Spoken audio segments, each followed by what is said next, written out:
आपने कुछ दिन पहले देखी घटना, हमारी एक बहन मनीषा को हाथरस में कैसे आहत किया, उसमें हमारे जो वाल्मीकि समाज के साथी और जो हमारे समाज के साथी सब एक साथ लड़ रहे हैं। यही बोधाचार्य शांति स्वरूप बोध जी का सपना था कि बहुजन समाज को, पिछड़े वर्ग समाज को एक साथ लाना पड़ेगा। जब मन अनमोल हृदय हो उठे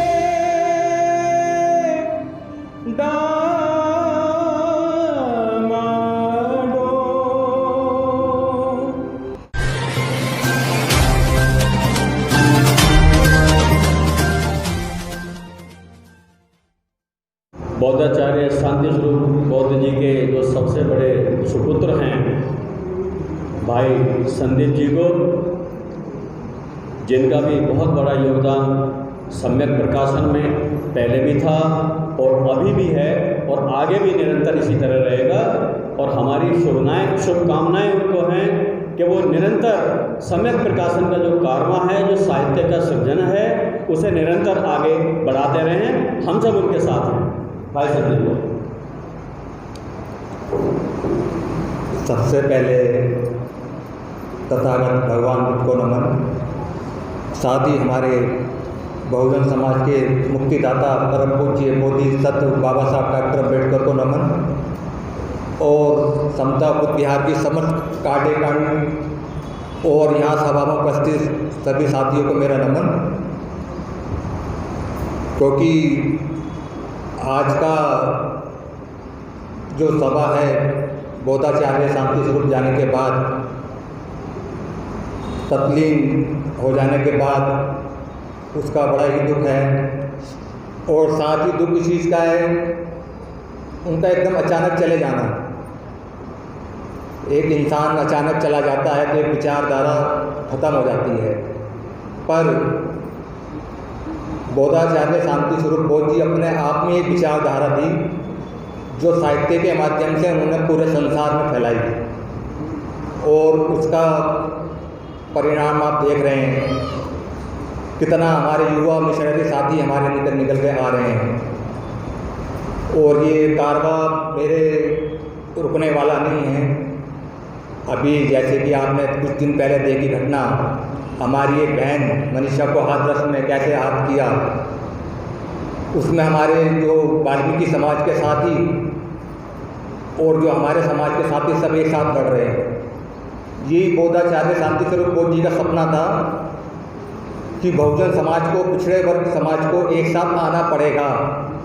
जब तक ये सब एक साथ नहीं आएंगे तो हम आंदोलन में कभी सफल नहीं हो पाएंगे। साहित्य की बात है, हो रही है, साहित्य शांति स्वरूप बोध जी ने इतना खड़ा कर दिया है, उस साहित्य को जानेंगे, पढ़ेंगे, समाज की सारी समस्या अपने आप हल हो जाएगी। और मैं सम्यक प्रकाशन बोधाचार्य शांति स्वरूप जी का बड़ा बेटा हूँ, तो जिम्मेवारियाँ मेरे पर ज़्यादा हैं। क्योंकि सम्यक प्रकाशन, जैसे बाबा साहब ने कहा था एक बार कि मेरे बताए हुए उस कार्य को अगर तुम आगे नहीं ले आ सकते तो उसको पीछे बिल्कुल मत जाने देना। यही स्थिति आज मेरे सामने बिल्कुल सेम वैसी ही है, पर मेरा आश्वासन है कारवां पीछे तो जाने दूंगा नहीं किसी हालत में, और इस कारवां को आगे ही ले जाऊंगा मैं, चाहे धीमी गति से जाए पर ये कारवां आगे जाएगा, ये मेरा आश्वासन है। क्योंकि सम्यक प्रकाशन एक साहित्य नहीं, एक संस्था है। क्योंकि ये संस्था, अगर कोई संस्था अगर बंद हो जाती है तो उसका नुकसान समाज को कितना होता है ये हम जानते हैं, अच्छी तरह जानते हैं। पर ये सम्यक प्रकाशन आगे जाएगा, कारवां आगे जाएगा, ये मेरा आश्वासन है। और आपका भी ये सहयोग चाहिए, आपकी हिम्मत चाहिए बस मेरे को, आपका साधुवाद चाहिए मेरे को। क्योंकि इस मुश्किल घड़ी में हमें मालूम हम कैसे रह रहे हैं, बस आपका साधुवाद, आपका आशीर्वाद हमारे साथ बना रहे तो सम्यक प्रकाशन आगे कारवां जाएगा। और जो पिताजी इस कारवां को छोड़ गए हैं, इसको मैं पीछे जाने नहीं दूंगा, चाहे मेरी जान चली जाए, पर ये कारवां आगे बढ़ेगा हमेशा। धन्यवाद। मैं पुकार रहा हूँ उनकी बौद्धाचार्य शांति स्वरूप बौद्ध जी की जो सबसे बड़ी बहू हैं किरण जी को, वो आएँ और उनके बारे में हमें अवगत करें। साथियों, सभी को मेरा नमन और पापा जी को शत शत नमन और भगवान बुद्ध जी को भी शत शत नमन। सॉरी मैंने कभी भाषण नहीं दिया तो कुछ गड़बड़ हो जाए तो। मैं पापा का आज ये प्रोग्राम है, इसमें बिना कुछ बोले तो जा नहीं सकती थी। हालांकि मैंने कोई भाषण तैयार नहीं करा, ना कुछ लिखा था, लेकिन ये है कि मैं जब से यहाँ आई पापा के पास, उन्होंने मुझे अपने पिता की भी याद मुझे कभी नहीं आई। उन्होंने मुझे अपने बच्चों की तरह हमेशा अपने साथ रखा। हमेशा मुझे वो कहते थे कि बेटा पढ़ाई करो, खूब पढ़ो, और हर चीज़ आगे बढ़ाया। उन्होंने हमें बहुत प्रोत्साहित किया और हमेशा मैं अब भी ऐसा लग रहा है मुझे जैसे वो यहीं बैठे हैं, अभी उनका नंबर आएगा। ये आयोजन भी उनके भाषण के बिना ख़त्म ही नहीं हो सकता, मुझे तो ऐसा ही लग रहा है। और ऐसा लगता है कि यहीं कहीं है वो। जब भी मैं सुबह उठ के अपने घर का दरवाज़ा खोलती हूँ, वो सामने बैठ के पढ़ रहे होते थे। और अब भी मैं जब सुबह उठती हूँ तो मुझे ऐसा ही लगता है कि पापा जी सामने बैठ के पढ़ रहे होंगे। अभी भी उनकी बातें, उनकी आवाज़ मेरे कानों में गूंजती रहती है। हमारा घर, हमारे हर सदस्य उनके इस जाने के सदमे से बाहर नहीं आ पाया है अभी तक भी, हालांकि 4 महीने होने वाले हैं। मैं खुद, हालांकि मैं उनकी वैसे बहू हूँ, बेटी नहीं, लेकिन फिर भी मुझे इतना वो है, बहुत ज़्यादा पीड़ादायक है उनका जाना। और मैं उनका एक सिर्फ इतना कहना चाहूँगी कि उनका जो ये नारा था कि संघर्षों के आदि हैं हम अम्बेडकरवादी हैं, सीने एक औलादी हैं हम अम्बेडकरवादी हैं, आज मैं इसमें थोड़ा सा चेंज करना चाहती हूँ, क्योंकि वो ये डिज़र्व करते हैं। क्योंकि संघर्ष तो उन्होंने भी बहुत किए और वो किसी से डरे नहीं, हमेशा निडर थे। तो मैं आज आपसे कहना चाहूँगी कि आप प्लीज़ ये पीछे होइए कि हम अम्बेडकरवादी तो हैं ही, हम शांति स्वरूपवादी भी हैं। प्लीज़, संघर्षों के आदि हैं हम शांति स्वरूपवादी हैं, संघर्षों के आदि हैं हम शांति स्वरूपवादी हैं, सीने फौलादी हैं हम शांति स्वरूपवादी हैं, सीने फौलादी हैं हम शांति स्वरूपवादी हैं। Thank you. योगदान से, उन्हीं के साथ से, उन्हीं की प्रेरणा से, उन्हीं के सानिध्य से हमें बहुत कुछ सीखने को मिला है। और 2011-14 फरवरी के बाद से जिन्होंने उंगली पकड़कर मुझे यहाँ तक पहुँचाया, मेरे पिताजी के बाद मैं बौद्धाचार्य शांति स्वरूप बौद्ध जी के जितना बखान करूँ वो कम होगा। उन्होंने अपनी पोती के रूप में मुझे अपनाकर एक बहुत बड़ा सम्मान दिया और कहा कि पिताजी नहीं है, इसके लिए आपको दुखी होने की ज़रूरत नहीं है, मैं आपके साथ हूँ, आपके दादाजी आपके साथ हैं, आपको कभी भी झुकना नहीं पड़ेगा, बस गाते जाइए।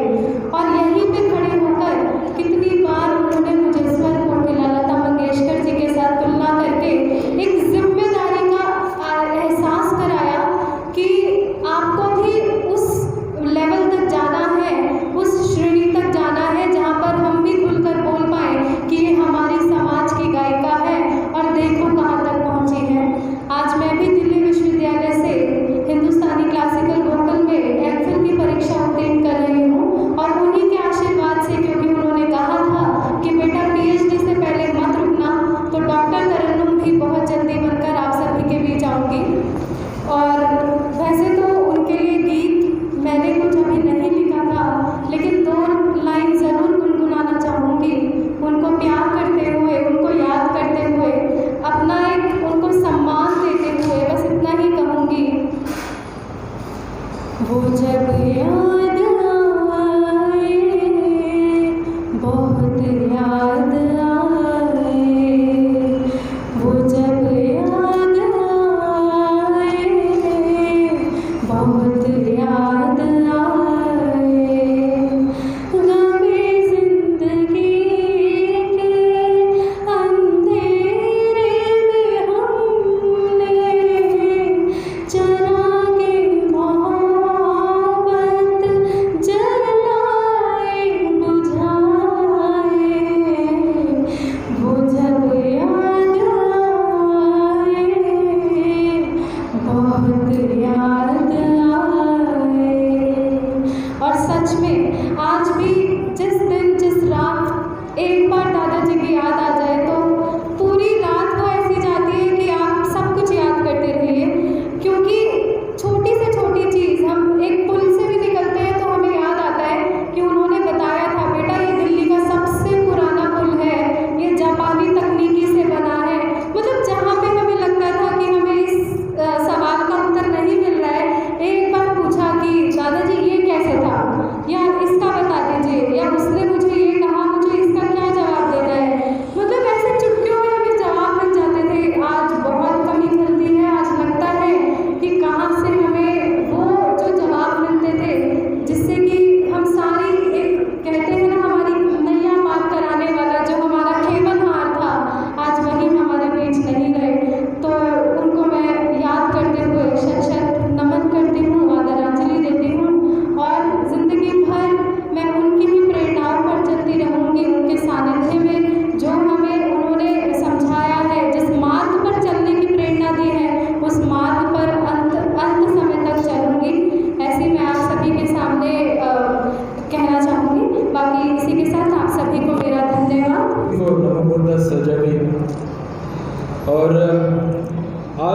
कॉन्सेप्ट का जन्मदिन मना रहे हैं।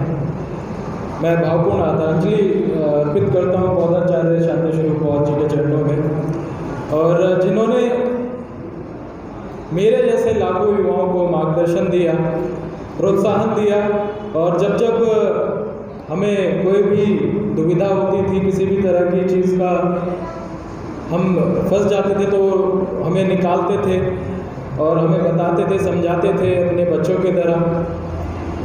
और बहुत ही समय से, जब बचपन से ही उनसे प्रभावित रहा हूँ, बचपन से ही उनसे बहुत कुछ सीखने को, उनके साथ काम करने का मौका मिला।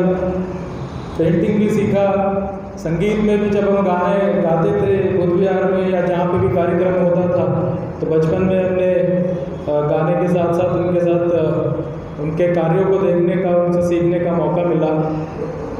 और अभी जिस तरह से हमारे साथ संगीत के माध्यम से लाखों युवाओं को जोड़ने का मौका मिला, एक हमारे पास जो लोग युवा साथी जो हमारे जागरणों में, साय संध्याओं में गानों को सुनते थे, उनके गानों को अपने कानों में लीड लगा के सुना करते थे, तो उनका ऑप्शन हमने देने की कोशिश की। और बौद्धाचार्य जी ने मुझे इसी बुद्ध विहार में कहा था कि बेटे आगे बढ़ना तो ओरिजिनल गानों के साथ बढ़ना, अपने गाने बनाना, और हमने अपने गानों को बना के आगे बढ़े, वो ऑप्शन दिया। आज युवाओं को वो गाने सुनते सुनते वो ऑप्शन हमने वो आधार दिया, ताकि वो आज बाबा साहब के गानों पे, तथागत गौतम बुद्ध और हमारे महापुरुषों के गानों पे वो लोग जो बच्चे हैं, जो युवा हैं, आज उसको सुनते हैं, उसको अपने जीवन में उतारने की कोशिश करते हैं। बहुत सारे युवाओं को ऐसे ही मार्गदर्शन उन्होंने हमें दिया, और गाते बहुत सारी हैं। और साथ साथ हमने अभी सम्यक इंडिया टीवी शुरू किया था, क्योंकि युवाओं को जो फेसबुक यूनिवर्सिटी है, गूगल यूनिवर्सिटी से वो रेफरेंस उठा के मेरे से पूछा करते थे, मेरे को भेजा करते थे, तो मैं उनको समझाता था तो बहस करते थे, तो समझते नहीं थे। तो पूरे देश में एक ही ऐसी शख्सियत है जिन्होंने विद रेफरेंसेस, किताबों के साथ रेफरेंस, मैंने उनको बोला कि आप जब भी हम बात करेंगे तो वो यूनिवर्सिटी जो फेसबुक से उठा के वो हमें ऑप्शन हमें दे रहे हैं, हमें बता रहे हैं, और जब उनको समझाते हैं कि आप किताब में जाके पढ़िए, सच्चाई ये नहीं है, गलत है, तो ये ऑप्शन भी हमने आज सम्यक इंडिया टीवी के माध्यम से उनको दिया। तो बौद्धाचार्य जी ने उसको स्वीकार किया, हमें मार्गदर्शन किया। तो हमने जब भी उनसे किसी टॉपिक पे, जो भी हमारे टॉपिक जो युवा भटकते थे, तो बाबा साहब की नकली पिक्चर्स को किसी और की पिक्चर बता के बाबा साहब की पिक्चर को फॉरवर्ड करते थे, या उनकी कोटेशन, बाबा साहब की कोटेशन जो नहीं होती थी, बाबा साहब की कोटेशन को उठा के गलत तरीके से उसको सोशल मीडिया पे प्रसारित किया जाता था। तो पूरी की पूरी हमने उस सारे टॉपिक्स को उठा के बौद्धाचार्य जी को हमने संपर्क किया, और उन्होंने बड़ी बड़ी किताबों को, बड़े बड़े रेफरेंसेस को, पुरानी किताबों को उठा के वो रेफरेंसेस देने के साथ साथ अपने जो वीडियो बनाने का हमने काम किया। और वहाँ से आज सम्यक इंडिया टीवी में लाखों दर्शकों ने और लाखों युवाओं ने उसको सुन सुन के फ़ायदा उठाया है। इवन हमें पूरे देश विदेश से कॉल आ रही है, बौद्धाचार्य जी को आती थी कि हम बौद्धाचार्य जी के वीडियो देख देख के आज अपना भाषण देते हैं। युवाओं को भाषण देने की जो कला है वो सीख रहे हैं, सिर्फ और सिर्फ वीडियो के माध्यम से। बौद्धाचार्य जी के बताए हुए जो रास्ते हैं आज लाखों करोड़ों युवाओं को मार्गदर्शन कर रहे हैं। तो आज जो सबसे पहला गाना था जो लाल किले से हमने गाया था, और ताऊ जी हमारे साथ साथ हमें मार्गदर्शन करते रहते थे, बौद्धाचार्य जी के साथ मिलवाने का हमारे ताऊ जी का बड़ा योगदान रहा। तो वो गाना मैं गुनगुनाऊंगा क्योंकि समय की कमी है। जो सबसे पहले मैंने गाना उनके समक्ष गाया था और सुनाया था, तो बड़े प्रभावित हुए, बहुत आशीर्वाद दिया। घबराए जब मन हृदय हो उठे दामाडो,